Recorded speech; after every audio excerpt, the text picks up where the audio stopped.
akan dilangsungkan nanti malam yang mempertemukan pertandingan antara juara Piala FA yaitu Manchester United melawan juara Liga Inggris Manchester City. Nah, di video kali ini aku akan mencoba memberikan sedikit pandanganku terkait dengan prediksi jalannya pertandingan nanti malam kayak gitu. Nanti malam ya mainnya jam 9 malam seperti itu waktu Indonesia Barat. Oke? Tapi sebelum itu bagi kalian yang nonton video ini silakan ditekan tombol like, subscribe, dan juga berikan komentarmu agar ya mungkin channel ini lebih berkembang lagi dan juga aku menginginkan kritikan dan juga saran dari kalian semua seperti itu, oke? Nah, kita akan masuk ke pertandingan yang kukatakan tadi terkait dengan Manchester City melawan Manchester United dalam perebutan gelar Piala FA gitu. Gini, sebelum masuk ke pertandingan, aku akan sedikit mengulas pertandingan pramusim di antara kedua klub ini.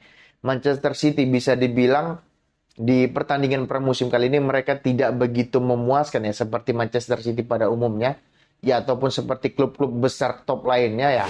Mereka memainkan 90% itu pemain muda dan mengistirahatkan pemain cadangannya atau pemain intinya diberikan istirahat agar mereka nggak burn out, nggak stres karena terlalu banyak pertandingan. Apalagi ini kan setelah Euro berakhir gitu. Jadi pemainnya itu masih capek, masih butuh liburan untuk refreshing kayak gitu. Nah, pemain-pemain yang dimainkan itu yang inti cuman Erling Haaland, mungkin Ederson juga nggak main kayaknya. Cuman Erling Haaland lah yang dimainkan sebagai pemain inti dan juga Rick Lewis. Rick Lewis kan juga bukan pemain inti walaupun di musim lalu dan juga dua musim lalu masih ya dicoba sedikit-sedikit lagi. Tapi ya yang menjadi pemain inti yang selalu main itu Erling Haaland di pramusim kemarin kayak gitu. Ya bisa dibilang cukup mengecewakan gitu loh. Bukan masalah skor, masalah permainan juga, masalah kebobolan. Mereka kebobolan banyak loh. Lawan Celtic mereka kalah kebobolan 4 gol. Kapan kita melihat City kebobolan 4 gol gitu. Walaupun kembali lagi aku bilang ini laga pramusim dan ya 95%, 98% bahkan pemain yang diturunkan itu adalah tim B-nya gitu ataupun tim usia mudanya yang nggak ada masalah karena hasil nggak penting. Guardiola cuma melihat atau pelatih di seluruh dunia mau lihat kalau pertandingan pramusim mereka mau lihat pemain mana yang bisa diorbitkan nanti ke tim inti kayak gitu kan ya di Indonesia jangan ya tim pramusim kalau nggak menang ya apa supporternya teriak-teriak out sampai sampai rusuh-rusuh itu cuma ada di Indonesia kayaknya gitu kayaknya ya cuma ada di Indonesia kayak gitu. Nah kemudian ya secara permainan juga enggak walaupun kalau aku bilang ya pramusim. Nah kalau MU-nya, MU kalau menurutku ya MU itu secara hasil memang tidak begitu memuaskan. Mereka kalah lawan Rangers, kalah lawan Arsenal, kemudian apalagi pertandingan lain. Ya kalah lawan Arsenal kayak gitu. Jadi secara hasil nggak memuaskan. Cuman secara permainan lebih bagus dari musim lalu gitu. Musim lalu itu ya sejauh-jauhnya aku menonton musim yang paling mengerikan MU ya.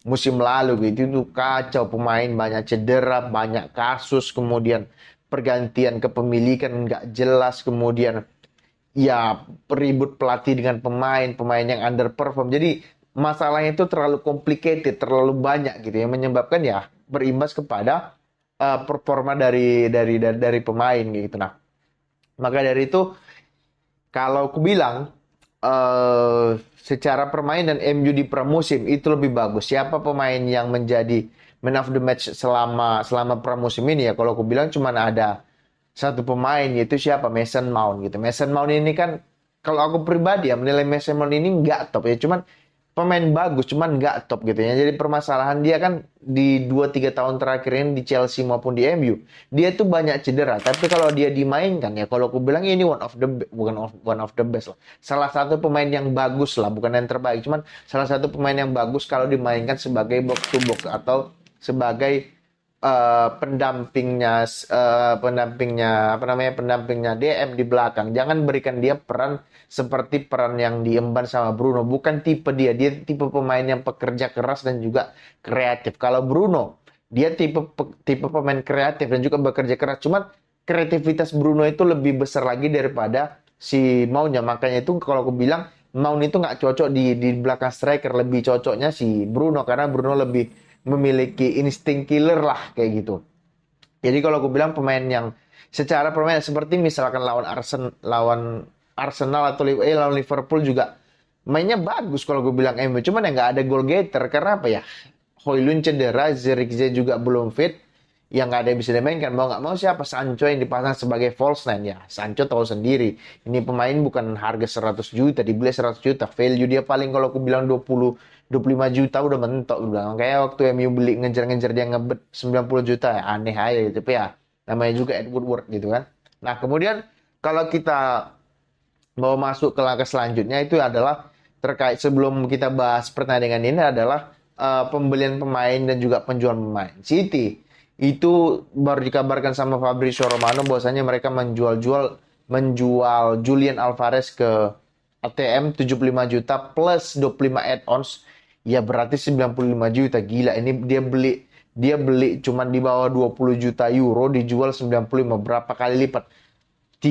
Tiga atau empat kali lipat ya, good business kayak gitu. Artinya ya bagus untuk Alvareznya juga, untuk City juga ya agak menurun juga untuk City karena City juga benchnya nggak sedahsyat 3 4 musim yang lalu kayak gitu City-nya gitu. Jadi kalau aku bilang ya bagus untuk Alvarez ya karena dia juga apa ya, untuk meningkatkan karir dia juga karena dia butuh bermain di laga-laga besar selama 90 menit. Selama ini kan dia sebagai pelapisnya Haaland. Kalau Haaland nggak cedera dia nggak akan masuk gitu loh. Dia akan masuk tapi bukan posisi nomor 9. Posisi dia itu kan nomor 9 yang bisa mundur ke belakang ya kayak Firmino lah kayak gitu. Jadi selama masih ada Haaland dia nggak akan dapat tempat. Maka dari itu kalau aku bilang langkah yang sangat bijak bagi si Alvarez pindah ke ATM daripada tetap di City. Walaupun kalau mau prestasi ya pasti di City. Cuman kalau dia mau reguler ya mainnya di ATM. Ya prestasi juga dia semua udah dapat kok kecuali Olimpiade dan juga Ballon d'Or semua udah dapat ya. Jadi nggak ngincer trofi lagi, nggak ngincer prestasi lagi, lebih ke ngincer ya main aja, yang penting main gitu loh, ngerti nggak? Jadi itu kalau di City, sedangkan City belum beli satupun pemain, cuma beli Savinho. Savinho ini kan sudah datang dari bulan 12 bulan 12 kemarin gitu loh, tapi baru datangnya di tahun ini, jadi disahkannya di musim ini. Alasannya sederhana, karena mereka takut. Takutnya apa? Takut karena mereka terkena financial fair play, jadi mereka masih takut-takut untuk beli pemain. Guardiola bilang kita nggak akan beli pemain kecuali ada yang pergi. Nah, ini Alvarez sudah pergi, berarti mereka punya cash ya sekitar 75 juta cash. Ya, kita lihat siapa yang akan didatangkan oleh Pep kayak gitu. Kita lihat aja kayak gitu. Nah, kemudian MU kesulitan untuk menjual pemain. Varane pergi free, Martial pergi free, kemudian AWB ditaksir sama West Ham belum jelas juga. Jadi kalau aku bilang kesulitan jual pemain, kemudian membeli Euro dan juga Zirkzee, which is good kalau aku bilang. Euro ditinggal ya, Euro suwe kali Euro ini baru baru gabung udah ACL aja kan, absen 3 bulan, kemudian Højlund juga absen 3 minggu, jadi ya mau nggak mau MU main pakai false nine di laga nanti malam kayak gitu. Nah kemudian track itu terkait dengan pembelian pemain. Jadi ya kalau aku bilang cukup bagus pembelian pemain MU musim ini, apalagi dikabarkan kan kalau AWB jadi pergi, Mazraoui atau Sidel akan datang ya. Kalau aku bilang salah satu bahkan kedua dari mereka itu bisa datang. Bagusnya sih dua-duanya karena Euro cedera, siapa yang mau gantiin? Iya kali si Maguire gitu. Di kanan Dalot, come on. Dalot ini kan pacarnya Ten Hag, mau main bagus mau tidak tetap dimainin gitu. Nah, kemudian kalau kita bahas terkait dengan kita mengarah ke permainan gitu, ke pertandingan seperti itu. Nah, di pertandingan kali ini terkait dengan formasi, ya pasti nggak banyak berubah. MU pasti nurunkan Onana, kemudian di kiri mungkin Shaw, kabarnya Shaw juga belum fit ya, tapi ya bisa-bisa aja karena di final Eropa kemarin dia main, di kiri Lisandro bermain, pasti kata Ten Hag. Kemudian di kanannya mungkin Maguire mungkin bisa bermain, kemudian di kanan ya siapa lagi kalau nggak Dalot, kemudian 2 DM ya Casemiro dan juga Mount. Aku ragu Maino bisa langsung bermain karena masih baru pulang dari liburan ya. Aku merasa lebih fair mainkan Mason Mount karena dia lebih bagus bermain pada saat di pramusim ya. Semoga bisa nular di laga nanti malam. Kemudian Di depan mungkin Bruno bisa bermain, kemudian di kiri Rashford, di kanan Garnacho sudah bergabung atau Amad Diallo, di depan itu mungkin ya Sancho sebagai false nine. Kemudian kalau kita bahas City ya nggak banyak berubah. Itu doang. Paling yang menjadi yang menjadi pertukaran paling kan di sayap kanan antara Bernardo Silva di kanan atau Foden yang di kanan atau Doku di kiri ya gitu-gitu. Ya template-nya City lah karena memang udah tim ini sudah bersama kurang lebih 5 tahun gitu. Jadi udah masing-masing paham. Kita juga udah tahu posisi-posisi pemainnya gitu. Nah, kemudian kita masuk kepada yang selanjutnya itu game plan gitu. Jadi yang paling penting kan adalah apa yang harus dilakukan City untuk menang, apa yang harus dilakukan MU untuk menang. Gini, oke, aku disclaimer, bukan berarti aku lebih pintar dari Guardiola, jauh. Guardiola lebih pintar dari aku udah pasti. Bukan aku lebih pintar dari si Erik Ten Hag, enggak, dia jauh lebih pintar daripada aku. Bukan aku lebih pintar daripada kalian semua. Enggak, ini kayak aku bilang, aku akan memberikan sedikit opini. Kok kita boleh berdebat, kita boleh berdiskusi, oke? Nah, yang kalau menurutku, apa yang harus dilakukan MU gitu? Ya, pasti rata-rata fans sepak bola di seluruh dunia pasti menjagokan Manchester City untuk juara. Tapi di FA kemarin, siapa yang menjagokan MU juara? Enggak ada.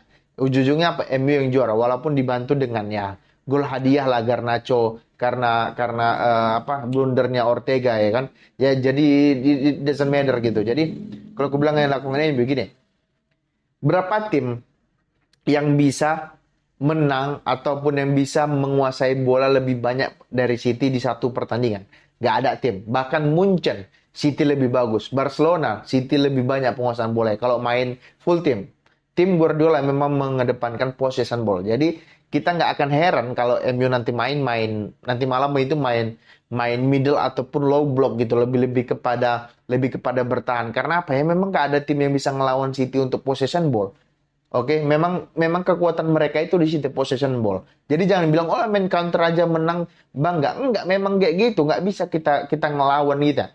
Oke, nggak bisa kita ngelawan ngelawan City untuk main possession. Nggak bisa karena pemainnya udah kompak, udah tahu baik kasarnya kalau tutup mata Bernardo tutup mata udah tahu Bernardo Silva, Kevin De Bruyne mau kemana gitu. Kasarnya demikian lah gitu. Jadi jangan heran kalau misalnya MU bermain bertahan. Jadi kalau gue bilang ya MU harus bermain agak sedikit mundur mengandalkan counter attack dari speednya Bruno, speednya Rashford, Sancho, Diallo ataupun Garnacho yang dimainkan ya mengandalkan speed mereka aja kayak itu nggak bisa dilawan City-nya. Kalau City udah pasti gameplaynya pasti itu doang gitu ya.